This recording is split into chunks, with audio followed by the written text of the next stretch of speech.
उत्तर प्रदेश के कासगंज में दो भाईजानों को बुलडोजर ढूंढ रहा है। यहां 50,000 रुपए के विवाद में राजकुमार नाम के एक युवक की दो मुस्लिम युवकों ने चाकू से गोदकर हत्या कर दी। दो आरोपी शमसुल और असलम को योगी फोर्स ने गिरफ्तार कर लिया है, लेकिन पीड़ित परिवार की मांग है कि उनके गुनाहों का हिसाब बुलडोजर से किया जाए। पैसा नहीं दिया, चाकू मार के तुरंत मार दिया।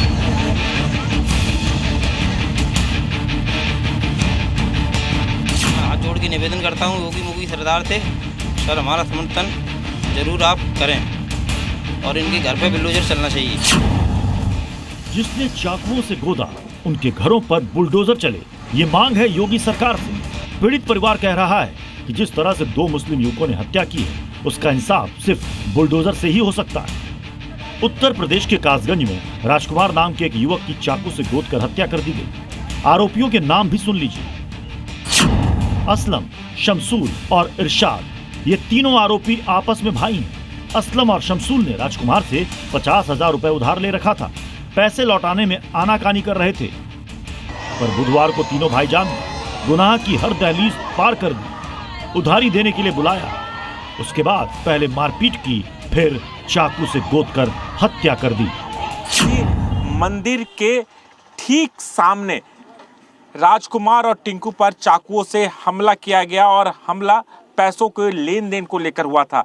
यानी जो आरोपी हैं शमसाद, असलम और इरशाद, तीनों भाई थे। पैसों का लेन देन था और पैसों को लेन देन के लिए, पैसे देने के लिए बुलाया था इसी मंदिर के बाहर और ठीक इसी जगह पर चाकू गोद कर हत्या कर दी। राजकुमार पर चाकुओं से हमला किया गया। राजकुमार की मौके पर मौत हो गई। राजकुमार ने उधार इस भरोसे से दिया था कि वो गांव वाले ही हैं, लेकिन भाईजान ने कर्ज उतारने की जगह कत्ल का रास्ता चुना और फरार हो गए। लेकिन 12 घंटे के भीतर ही योगी फोर्स से उनका सामना हो गया। पुलिस को देखते ही दो मुख्य आरोपी असलम और शमसूल गोली चलाने लगे, पर जवाबी कार्रवाई में पुलिस ने आरोपियों के पैरों में गोली मार दी। असलम और शमसूल के कब्जे से 2 अवैध तमंचे मिले। हालांकि एक आरोपी इरशाद अब भी फरार है। सूचना प्राप्त हुई कि पटियाली के पास उन तीनों में से 2 अभियुक्त मौजूद हैं। जब उनका पीछा किया गया तो वो लोग उस्मानपुर के जंगल की तरफ भाग निकले। उनका पीछा करने पर, पुकारने पर उनके द्वारा पुलिस टीम पर फायर किया गया। जवाबी फायरिंग में इन 2 अभियुक्तों के पैर में गोली लगी है। इनका नाम है असलम और शमसुल। इसमें जो तीसरा अभियुक्त है इद्रिस, वो अभी भी फरार है। मर्डर केस में पीड़ित हिंदू है और आरोपी मुस्लिम, इसलिए इलाके में तनाव पसरा हुआ है। पीड़ित आक्रोशित हैं और उन्होंने इंसाफ की मांग को लेकर हाईवे पर जाम भी लगाया। तनाव और ज्यादा ना बढ़ जाए, इसलिए गांव में पुलिस वालों की तैनाती कर दी गई है। एनकाउंटर में 2 आरोपियों की गिरफ्तारी के बावजूद पीड़ित परिवार असंतुष्ट है। उनकी मांग है कि जिस तरह सरे बाजार तीनों भाईजान ने खून खराबा किया है, वैसा ही सलूक आरोपियों के साथ भी हो। वो बुलडोजर वाले न्याय की मांग कर रहे हैं।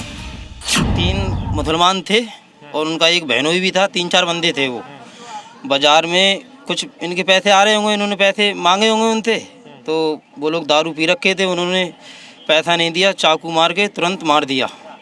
एक जो हमारा चाचा लगता है उसके भी चाकू लगा हुआ है, वो तो घायल है। और सर मैं हाथ जोड़ के निवेदन करता हूँ योगी मोगी सरदार से, सर हमारा समर्थन जरूर आप करें और इनके घर पे बुलडोजर चलना चाहिए। बंदा चाहिए, जैसे मेरे पति को मारा है तैसे उसे भी मारो। बंदा चाहिए, बंदा जैसे मेरे पति को मारा है वैसे बहू को मारा। बंदा चाहिए मुझे। सरकार से ये मांग है कि हमारा भाई मिला तो भाई का बल्ला खून का बल्ला खून, ठीक है। कानून काम कर रही है ना, कानून। उनको फांसी की सजा होना चाहिए। हमारा भाई खत्म हुआ तो उनको भी फांसी की सजा होना चाहिए। कार्रवाई हमारी ये है। राजकुमार की हत्या के गुनाह में भागीदार एक भाईजान इरशाद को योगी फोर्स ढूंढ रही है। अगर उसने कानून से आंख मिचौली की गुस्ताखी की तो योगी के बुलडोजर वाले फार्मूले का इस्तेमाल योगी फोर्स कर सकती है। आपको बुलडोजर से डर लगता है, लेकिन ये निर्दोष के लिए नहीं है, उन्हीं अपराधियों के लिए है जो प्रदेश के नौजवानों के भविष्य के साथ खिलवाड़ करते हैं। मैं यहाँ पे इस बात के लिए आया हूँ कि अगर वो करेगा तो भुगतेगा भी फिर, और इसीलिए मैं यहाँ पे आया हूँ। चाकूबाज भाईजान छटे हुए बदमाश हैं। असलम और शमसूल पहले भी गंभीर धाराओं में जेल की हवा खा चुके हैं। दोनों के खिलाफ हत्या, दंगा जैसे गंभीर धाराओं में पहले से ही मुकदमे दर्ज हैं। जिस तरीके से हत्या की गई उसके बाद इलाके के लोगों में नाराजगी है कि पुलिस उनकी मदद वैसी नहीं कर रही है। इनकी मांग है कि आरोपियों के घर पर बुलडोजर चले और उसके साथ भी वही सलूक हो जो राजकुमार और टिंकू के साथ हुआ। राजू राज, जी मीडिया, कासगंज। जी न्यूज़।